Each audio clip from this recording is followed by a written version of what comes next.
Hi everyone, it's Emma here from the Verbal Abuse in Relationships blog for HealthyPlace.com. I've been wondering recently why it is that so few people know what to say to survivors of verbal abuse. Could it be that, as we know, verbal abuse is one of those topics that isn't really talked about in mainstream media, and therefore there is no real direction for friends and loved ones of people who've been verbally or emotionally abused to know what to say? Or is it just a lack of understanding? Is it one of those situations where you need to have been through it yourself to really understand how these kind of relationships come about and why people stay in them? Nevertheless, I found that when thinking about what to say to somebody who has been verbally or emotionally abused, it's often better to start with what not to say.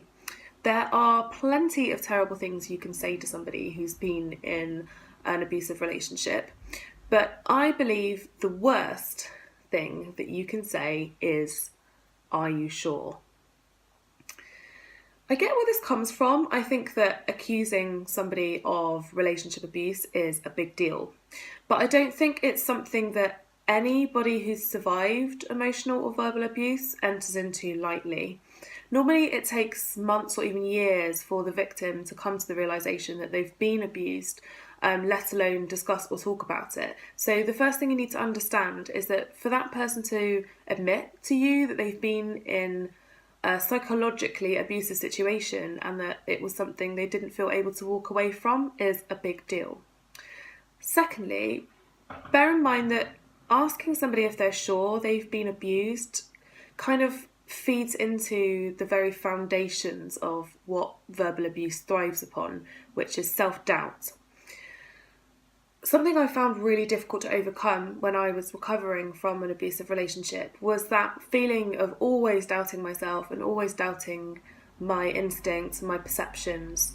And let me tell you, it's a really hard journey to go through, and it's difficult to ever kind of totally trust your instincts again and not doubt your perception of events. What you're doing in undermining that person and questioning their experience, or at least their kind of perception of that experience, is you're kind of taking away their voice. And if you've been in an abusive relationship, you'll know that not having your own voice and feeling like you're not allowed your own thoughts and feelings without them being policed and monitored 24/7 is kind of like being in a prison cell.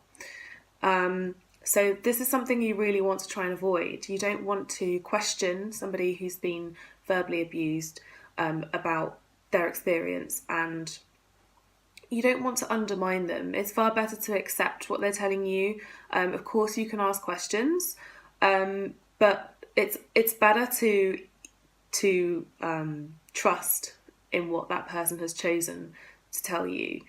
Doesn't mean you always have to believe their version of reality, but if you do have doubts about what they're saying, just remember that you are not the one who was in the relationship, and abusers by their very nature are masters of deception. This is how they get people into abusive situations to trust them. This is how they undermine somebody's thoughts and feelings and reality by using techniques like gaslighting and manipulation.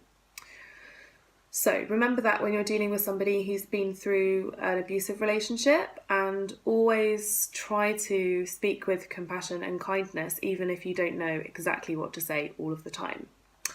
Okay, for more information on verbal abuse in relationships, please go to the Healthy Place blog, which I'll link below. There's also an article that I'm publishing this week, which draws on what not to say to people who've been in verbally abusive relationships in a little more detail. Thanks very much. See you next time. Bye.